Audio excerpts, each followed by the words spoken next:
देखिए, आज काफ़ी खुशी का दिन भी है और आज श्री गुरु नानक देव जी का गुरपर्व भी है और एक ऐसा संदेश दिया गया देश में जिसकी कई एक लगभग एक साल से आशा की जा रही थी और यही हुआ कि आज प्रधानमंत्री नरेंद्र मोदी ने तीनों कृषि कानूनों को वापस लेने का ऐलान कर दिया और उसके पीछे मुख्य भूमिका निभाने वाले कैप्टन अमरिंदर सिंह, पंजाब के पूर्व मुख्यमंत्री, हमारे साथ जुड़े हुए हैं, खासतौर पर न्यूज़ 24 के साथ। सर, आज गुरपुरब है। हर कोई अरदास कर रहा था कि कहीं ना कहीं जो काले जो कानून हैं वो वापस हों। आपको क्या लग रहा है? पहली बात तो यह है कि गुरु पहले पातशाही गुरु नानक देव जी के प्रकाश पुरब ते बहुत बधाई होए सारिਆਂ ਨੂੰ। और खुशी ਦਾ ਇਹ ਹੈ कि इस दिहाड़े ते ਅੱਜ प्राइम मिनिस्टर साहब ने ये ਜਿਹੜੇ तीनों कानून से किसानी ਦੇ ਬਾਰੇ ਉਹ वापस ਅੱਜ ले लेते ने।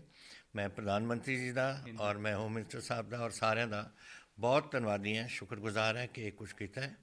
और मैं हुण आस करदा है कि किसानी हुण आए जे दिन ते ये होया हिंदी में आज जो मैं समझता हूँ कि जो किसान अब बैठे हैं, एक साल पूरा हो गया। 26 तारीख थी उनकी, 26 नवंबर जब वो शुरू किया था उन्होंने। अब इस दिन पर गुरु नानक देव जी के जन्म दिहाड़े पर अब उनको वापस जाना चाहिए, अपने घरों में खुशी मनानी चाहिए। और ये जो लड़ाई और संघर्ष वो करते रहे हैं वो आज पूरी हो गई।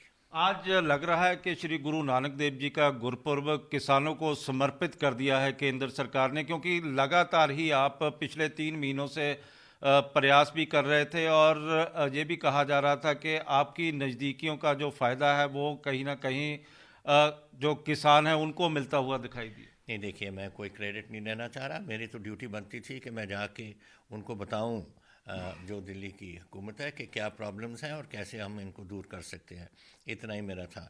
ये फ़ैसला है प्राइम मिनिस्टर का और उनके साथियों का और होम मिनिस्टर का, और उनका मैं बहुत धन्यवाद करता हूँ उस पर। तो सर, कई दिनों से आप दिल्ली आ जा रहे थे, प्रधानमंत्री से भी मिले, पर्दे के पीछे काफ़ी कुछ चल रहा था, तो आज सारी बातें सामने नहीं आ जानी चाहिए? देखिए, ये बातें जो प्राइम मिनिस्टर ने एक बड़ी बात की और उनसे माफ़ी मांगी। अब कौन, मुझे एक दिखा दो हिंदुस्तान का या किसी भी मुल्क का प्राइम मिनिस्टर जो ऐसा कहता है कि मैं मुझे बड़ा अफसोस है कि जो कुछ हुआ और वगैरह। तो ये तो एक बहुत बड़ापन की एक निशानी है। और ये बातें जो हम करते हैं पर्दों को पीछे, वो तो सिर्फ मेरी तो एक ही थी कि किसानों का किसी ना किसी तरह बात पूरा हो। अब कोई क्रेडिट किसको लेना नहीं चाहिए। ये क्रेडिट जाता है प्राइम मिनिस्टर को और जाता है किसानों को, जिन्होंने ये बात अपना संघर्ष लड़ा और अपनी बात मनवाई। तो किसानों को भी मुबारकबाद और अपने प्राइम मिनिस्टर साहब को भी मुबारकबाद।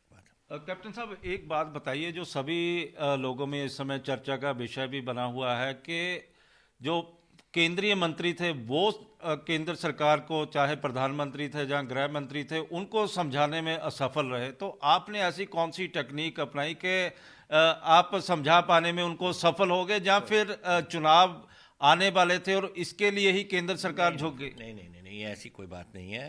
ये बात बहुत देर से चल रही है।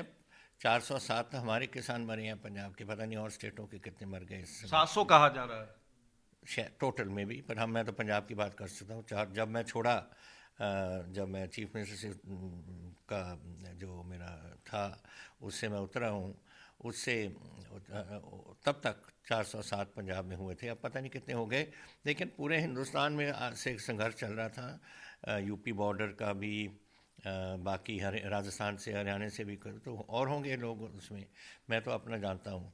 लेकिन ये सब बात जो हुई अच्छा नहीं हुआ।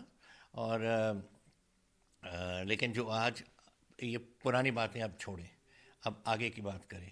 आगे की बात यह है कि किसानों को मुबारकबाद और हमारे प्राइम मिनिस्टर को और हमारे होम मिनिस्टर को, जिन्होंने ये सिरे चढ़ाई है बात, इनको मुबारकबाद। और अब देखें, नया नया एक दौर शुरू हो रहा है। नए दौर में लिखेंगे कोई नई कहानी?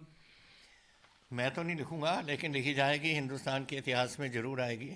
और आई होप कि ये बात हम तो आप जानते हो इलेक्शन आ रही हैं 3-4 महीने पे। इलेक्शन की बात हमने नहीं की। आज मैं आपको कहना चाहता हूँ, लोग समझते हैं कि हमने वहाँ कोई जाके, जब मैं जाता था कोई इलेक्शन की बात करता, सिर्फ एक बार हुई थी आज से 3 महीने पहले, जब मैंने उनको कहा था कि हम आपके साथ इलेक्शन लड़ेंगे। यही हमारा एक फंसी हुई बात है, वो एक किसानों वाली, इसको पूरा कर दो और हम तैयार हैं, और तैयार हैं, तैयार पर तैयार। बीजेपी के साथ कल भी आपने हमारे मंच के ऊपर ही कहा कि पूरी जो कोशिश की जा रही है और बीजेपी के साथ कोलिशन गवर्नमेंट भी बन सकती है, जब कोलिशन के तौर पे आप बीजेपी के साथ सीट एडजस्ट। मैं बता देता हूँ, आप सब अपनी अपनी कहानियाँ बनाते हो, तो आप अपनी हमारा था, मेरी कहानी तो सिर्फ एक है। हमने उनको कहा था कि हम अपनी पार्टी बनाएंगे और आपके साथ हम सीट शेयरिंग, सीट एडजस्टमेंट करेंगे, ये मैंने कहा था, कोई और बड़ी बात नहीं। कोई तो पंजाब लोक कांग्रेस अब कितनी सीटों पे एडजस्टमेंट? अब ये मैंने अभी आपको कहा है कि आज तक तो हमारी पॉलिटिकल बात ही नहीं हुई। जब मैं जाता था सिर्फ किसान के मुद्दे पे जाता था, अब शुरू होंगी बातें, कितनी सीटें हमें मिल सकती हैं, कितनी ढींसा साहब को मिल सकती हैं, कैसे लड़ सकते हैं। ये तो टैक्टिक्स की बात है, वो बाद में करेंगे। सर, लग रहा है कि आज जिस तरह से जो राजनेताओं का विरोध हो रहा है, गांव में जाने घुसने नहीं दिया जा रहा था इन्हीं कानूनों के चलते, तो अब बीजेपी के लिए भी पंजाब में रास्ते खुल चुके हैं और बीजेपी अपना प्रचार। जिस तरीके से प्राइम मिनिस्टर ने करा है, जो फराक दिली से बात की है, जो उन्होंने बड़े हाथ जोड़ के कहा है कि मेरे से जो हो गया सो हो गई, इसको छोड़ दो, अब पीछे की बात चले, इससे बड़ी बात क्या कर सकते हैं। और जो हमारे पंजाब का एक बात है ना, एक बात कोई ऐसी कोई बात कर दे तो सब भूल जाते हैं। तो मेरा ख्याल ये आज किसी को भी नहीं रोकेंगे, अब तो खुशी मनाएंगे। जब सुबह आपका फ़ोन काफ़ी बिजी आ रहा था, हम भी ट्राई कर रहे थे, तो कुछ विधायकों के भी फ़ोन आए जहाँ पुराने आपके साथियों के। आप ये बातें मेरे से मत करो और मैं आपको बताने भी नहीं लगा कुछ। तो ये लास्ट सवाल है, तो आप पंजाब के लोगों को क्या संदेश देना चाहते हैं? आज गुरपुरब है, खुशियों का दिन है, और इसके साथ ही आज हमारा प्राइम मिनिस्टर ने जो तीनों कानून वापस किए हैं, खुशी मनाओ। आज खुशी, बहुत बहुत बड़ी खुशी का दिन है। ये तो नहीं कि आने वाले समय में आप भाजपा में शामिल हो सकते हैं, जिस तरह से आपके विरोधी सवाल उठाने लगे हैं अब से? ये जो मर्जी कहें, मैंने तो उनको कहा हुआ है, अगर हमने शामिल होना था मैं पार्टी क्यों बनाता? मैं क्या पार्टी बना के फिर शामिल होऊंगा इसमें?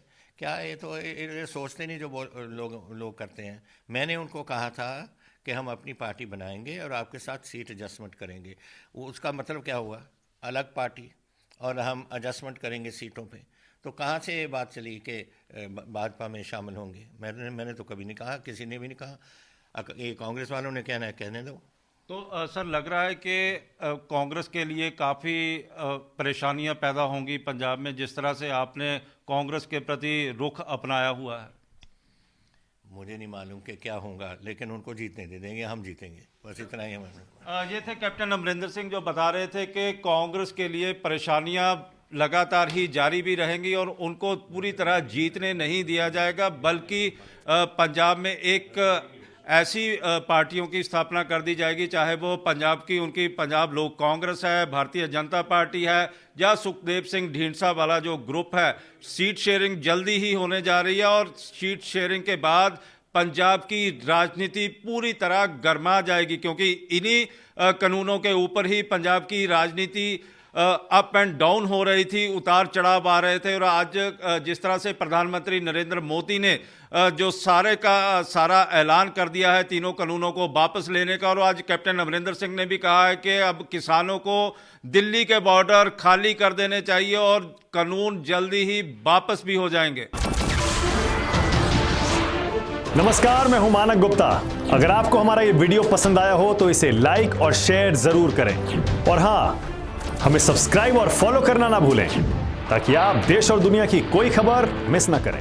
तो जुड़े रहिए हमारे साथ और देखते रहिए न्यूज़ 24।